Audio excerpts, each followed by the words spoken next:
Professor Dr. S. Gauri is the Director of EMRC of UGC and also Professor in the Department of Manufacturing Engineering, Anna University. He is the recipient of the National Award for Outstanding Academic 2011, honored by the Indian Society of Technical Education, New Delhi in 2012. He has previously been the Registrar of Anna University of Technology, Chennai.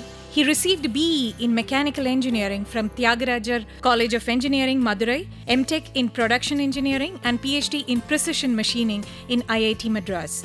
He was awarded for his PG work, project work in IIT Madras. His main areas of interest are technical education system development, precision machining, rapid prototyping, FEA, biomedical engineering, medical image analysis, and shape memory alloys. He is a life member of ISTE, AMM, and SME of USA. He has been awarded with fellowships of research work done in surface engineering by NSF USA in 1992 and by NSTB Singapore in 1997 to 1999. He is a visiting faculty in India and abroad in many colleges and universities, including Nanyang Technological University, Singapore, Technical University, Weingarten, Stuttgart, Germany, and taught nanotechnology. He has traveled many countries, including Germany, UK, USA, Netherlands, Singapore, Spain, Switzerland, Malaysia, Brunei, and Australia for his academic works. In addition, he got international travel fellowships from UGC, AICTE, CSIR, and DST. He has successfully completed several projects in India and abroad. He has offered technical consultations in India and abroad to MNCs such as Sony of Japan, Pratt & Whitney of USA, GE of Singapore, iGel of Australia, and also to Railways Coach Factory, Chennai. He was a member of the Technical Expert Committee selected by DST to participate in the Indo-UK Manufacturing Engineering Colloquium held in January 2012. He headed the International Joint Project on Virtual Laboratories on Mechatronics, a real-time web-based project with partners from Julius Maximilian University, Würzburg, Germany, and the University of Madrid, Spain in 2005. He is holding an international patent for the work done in micromachining during his tenure in Singapore. He is a member and director of several Tamil Nadu government advisory boards.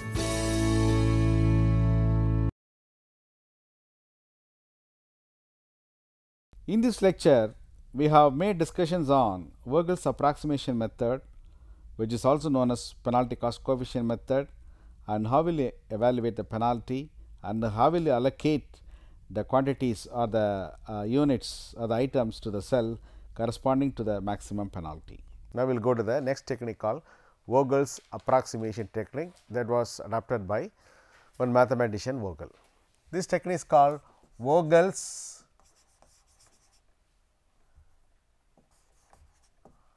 approximation.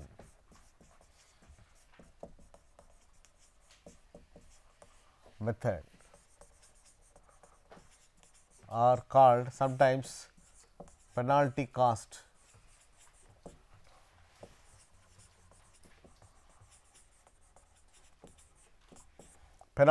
method. Vogel's approximation or penalty cost method. The previous least cost technique, we consider only one cost, which is the least cost.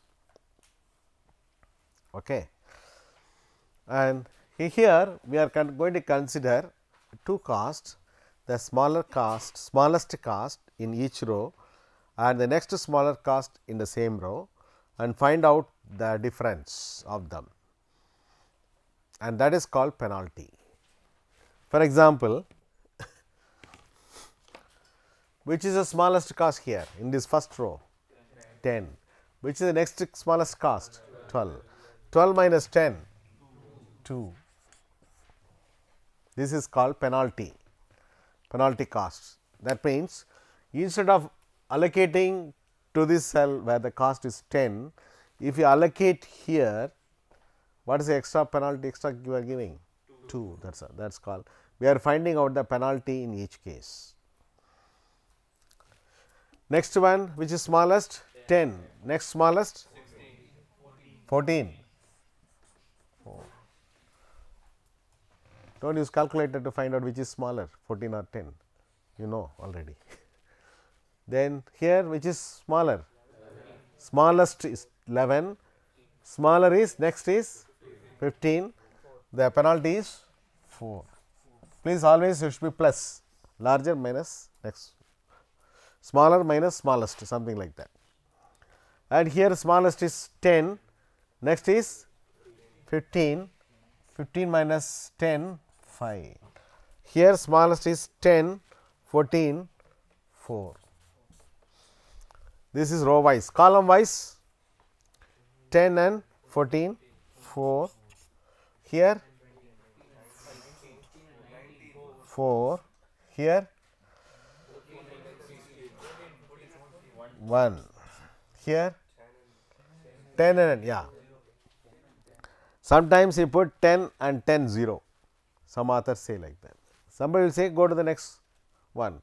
10 and 17, 7. I follow always this 7. And here 10 and 11, 1.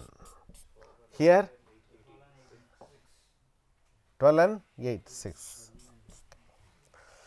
So, we have identified or estimated the row penalties that are given in the green one and column penalties here. These are the penalty extra what you have to pay, you miss to put in that particular cell, instead of that go to the next cell by mistake like that. Among the penalties what you have identified here 3, 4, 4, 1, 7, 1, 6, 2, 4, 4, 5, 4, which is the biggest penalty? 7. The 7 is the biggest penalty. This is the biggest penalty or largest penalty. Biggest penalty or largest penalty. And take that particular row or column for allocation. Now, this is for a column. Sometimes here some 8 is here, instead of 5, if 8 is here, that is the largest penalty. At that time you consider the row. Now, this is corresponding to a column, this column you select. In this column, carefully allocate the maximum possible quantity in the most minimum cost cell, which is nothing but 10. Okay. First you make the allocation here. So, that by optimally allocating the items here or with common sense allocating here, you are avoiding the penalty of 7, that is the mean. Clear. So, find out the biggest penalty in this cell, which is the smallest cost cell? 10. 10 is existing here and here. If I select this, how much you can allocate? 40. If I take this, how much you can allocate? Which one you want? 125, the largest one. Since this is for a column, no more demand. Out of 150, you have given 125. The balance supply is 25. And the warehouse 4 requires 125, it has received from factory 5. So, it does not require any more items, delete this. Since a column has been removed, the column penalty also will be removed. If a row is removed, the corresponding row penalty also removed, it will not come into the next consideration. Now, this has come the column penalty, since column has been removed, column penalties will remain same, but sometimes the row penalty may change. If the smallest cost cell in the previous consideration has lied in any of the column cells, this may change. If nothing has from this cell, this will not change. For a check 10, 14, 10 and 12, smallest is 2, and here previously the 10 was the smallest cost, now that has gone out. So, next to smallest is 14, the next higher is 16, 16 minus 14, that is equal to 2, and here the smallest is 11, 15, that is unaffected. So, 15 minus 11, that is 4, no change, and here smallest is 10, next smallest is 15, the difference is 5, that is unaffected, and here the 10 has gone, the next to smaller is 14 and still higher is 16, 16 minus 14, that is equal to, there is a change. So, you find that here as well as here, in the second row and the last row the penalty got changed, the remaining ones did not change. That is why you have to check. And since the column has been removed, the remaining column penalty will remain same. Now, what are the penalties? 4, 4, 1, 1, 6, 2, 5, 4, 2, 2. Among the penalties, which is the biggest? 6. 6 is the biggest penalty. And which is the smallest cost here? 12. And see, any 12 is any more here? No, nowhere. So, we can allocate the maximum possible quantity. How much you can allocate? 40 and 40. Now, this is a case of degeneracy appears because 40 here. So, the row is deleted as well as the column also deleted. So, you will get one allocation less at this stage. We do not know whether degeneracy will occur here also. Since the row has been removed, this penalty will, row penalty will remain same, only column penalty may change. Let us check.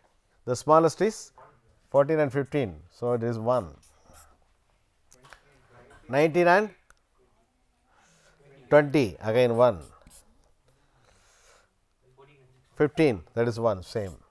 And here 10 and 11, 1, same. This is already removed, it is okay. We do not bother about that. Now, the row has been deleted, similarly column also deleted. We will check whether the column penalty will change. 16 and 14, 2 remain same. Here 15, 11, same. Here same. Here 16, same. Luckily not change. You have to check. You have to check. Luckily not got changed. So, which is the biggest penalty? 5. This is the biggest penalty among all the penalties. 5. 5 is the biggest penalty. And which is the smallest Cij here? 10. This is the smallest Cij. And how much you can allocate here? 60 and 60.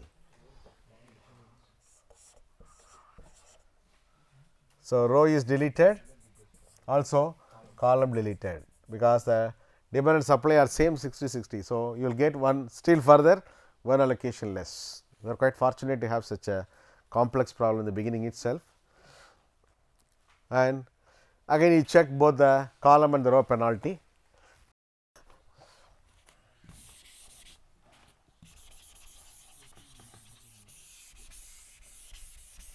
Which is the biggest penalty now? Let me, do not rub it off, you write by the side. Find out the penalties. 14 and 19 and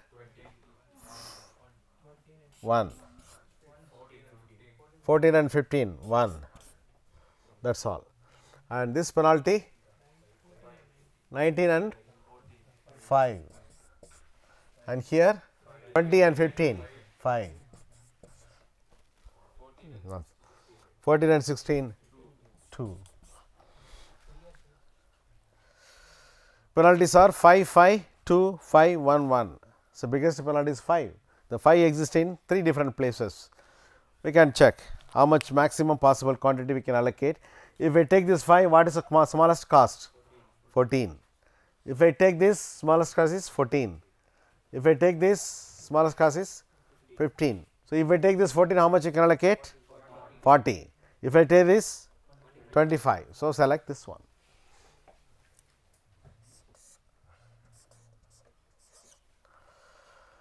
So, this is over, no more supply, and out of this 100, 40 has been received, balance is 60.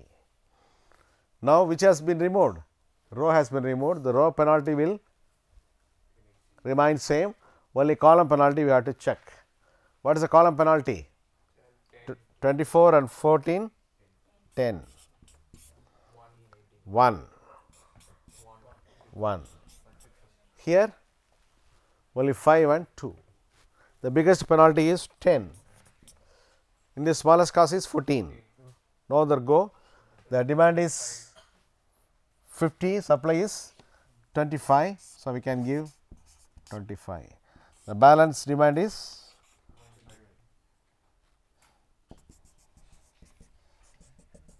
okay. Since the row has been removed, row penalty will not change, only column penalty. How many rows are there? Only one row. Am I right? Yeah. We cannot find out anything further. Now, find out the penalty in this case. This is only one existing. So, directly make the allocation, which is the smallest among the only 3 cells are remaining. No? 1, 1, 1, 1, 2, 3 like that. They are remaining all finished. So, smallest is 15. How much you can allocate here? 60 out of 160, 60 gone. Balance is 100. And here how much? The next smaller is 20, and out of which 75 is the demand. So, put 75 out of 100, 75 gone, balance is 25, and this one 25 and 25 do the allocation.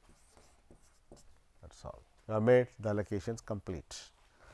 Now, what is the total transportation cost? 12 into 40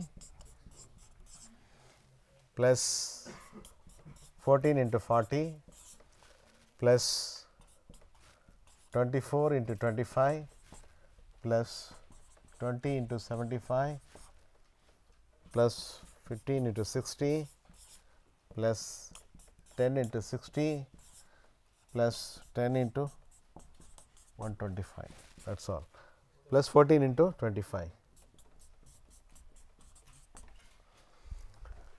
How many allocations? 1, 2, 3, 4, 5, 6, 7, 8. Previous one how much? 6,000? That is all. 6095 list, and before that 80. And many cases the Vogel's approximation will give almost the solution same of least cost, or sometimes better, or sometimes like this. This is a peculiar case we got. So, now we found that here the number of allocations are equal to m plus n minus 3, m plus m, because twice the row and column have been simultaneously deleted. It is a degeneracy of order 2. Instead of getting 11 allocations, we got only 8 allocations.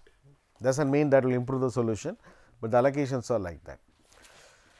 Now, we have in hand 3 different values. Among them, the least cost has given the better one, but still we do not know whether that is optimal. That is only the basic feasible. Whether that cost can be the most minimum or not, we have to check by some technique, and that is possible by the next method called modified distribution or MODI method.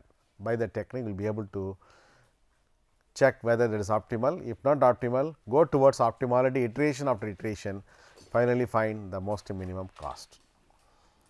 And for that, something we have to do, we have to take any one of the basic feasible solution as a starting solution and do the iterations one after another towards improvement. We do not take the raw data what is given in the problem. The raw data given in the problem is taken to find out only the feasible solution.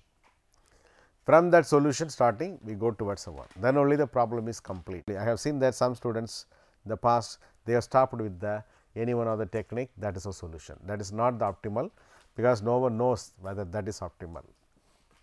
And from these 3 techniques, we clearly know that northwest corner rule does not give a better solution, either least cost or Vogel's approximation. You select any one of them.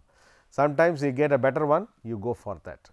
But in the exam, do not do the feasible solution by the 2 techniques, select the best one, do not waste your time. You select a technique either least cost or Vogel's approximation, any one of them. If nothing has been specified, start with Vogel's, start with least cost. If it is not specified, just to solve the problem, take Vogel's approximation. Many cases I have seen Vogel's approximation gives a better solution, or nothing wrong if you take least cost. Never choose northwest. If you choose northwest corner rule and go to the MODI method, you have to do number of iterations. You are far away from optimality, best feasibility, and you have to go to the best feasibility, then you have to move towards optimality. It will take longer time. So, please bear this in mind. Unless otherwise you are asked solve the problem in northwest, do not choose that technique. It is clearly known, no weightage is given for the cost. Next we will go to the next class, we will go to the one. Let me summarize from the discussion that Vogel's approximation method always give the better feasible solution compared to the solution obtained by other two methods. The simple reason is that penalty of non-allocation is always identified and allocation is made according to that. At the end, let me ask some questions to test your understanding. The question number 1, will always Vogel's approximation method yield a better solution compared with the solution obtained by the other two methods, that is by either by northwest corner rule or least cost method? The second question, what do you mean by penalty cost coefficient?